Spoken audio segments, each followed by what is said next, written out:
And the pleasure of Allah in that repentance completely removes the effect of the pleasure of that disobedience to Allah subhanahu wa ta'ala. So that's where you find those ahadith about a person who was in major sin and then suddenly switches. The pleasure of Allah overwhelms any type of pleasure they used to get from that disobedience, and now they are calibrated in that way. And so they immediately rise in status with Allah subhanahu wa ta'ala. The third one is when Allah tests you with a major tragedy. Allah takes away something from you.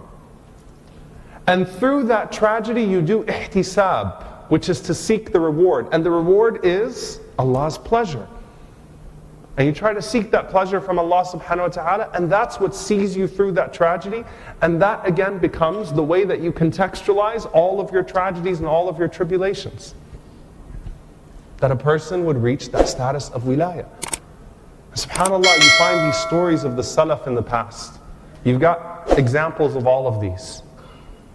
You've got that, there's a man that Abdullah bin Abbas radiallahu ta'ala anhu said that one day, or that the people were out making istisqa. They were asking Allah for rain, and they were in drought for a very long time. And as they were out asking Allah subhanahu wa ta'ala for rain, that all of these righteous people were making dua, were praying, and it was a long time that rain did not come. And then Ibn Abbas radiallahu ta'ala anhu said, I saw this man, an enslaved man who had no status in society, in the corner of the marketplace. And he had his hands raised in the corner, and he said, Allahumma inni as'aluka bihubbika ilayya illa amtartana. Oh Allah, I ask you by your love for me that you allow rain to come upon all of us. What audacity that person has to ask Allah with that type of a dua. He knows that worldly status is not what confers status on a person, but he had a special status with Allah subhanahu wa ta'ala. So he said, Allahumma inni as'aluka bihubbika ilayya. Oh Allah, I ask you by your love for me that you would allow rain to come upon all of us. Ibn Abbas radiallahu anhu said, I was the only one close enough to that man where I could hear his dua, and as soon as he finished making that dua, it started to rain upon all of us. And I looked at him and I thought, who is this man? SubhanAllah.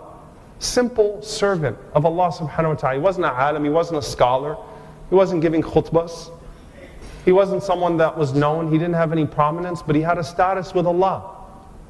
And that was to the benefit of everybody else that was over there. Muhammad ibn Mukandir, rahimahullah ta'ala, he said that in Medina we went 6 months without rain, and he said, wallahi, the people were asking Allah subhanahu wa ta'ala, and then I went next to the Kaaba and I saw this person, unknown person, grabbing to the cloth of the Kaaba, and he said, Ya Rabb al-an. like now. And complete sincerity drenched, and then it started to rain on the people in Medina. There's one of the Salaf who was on a ship, and I mentioned this in the Prayers of the Pious series, one of Munajat al-Salaf, and as the clouds started to form and all of these winds started to blow the ship around and people were worried, and he was in complete calm, he said, Ya Allah, you have showed us your qudrah, you've showed us your power, so show us your pardon, show us your mercy and your pardon. And then suddenly everything calms.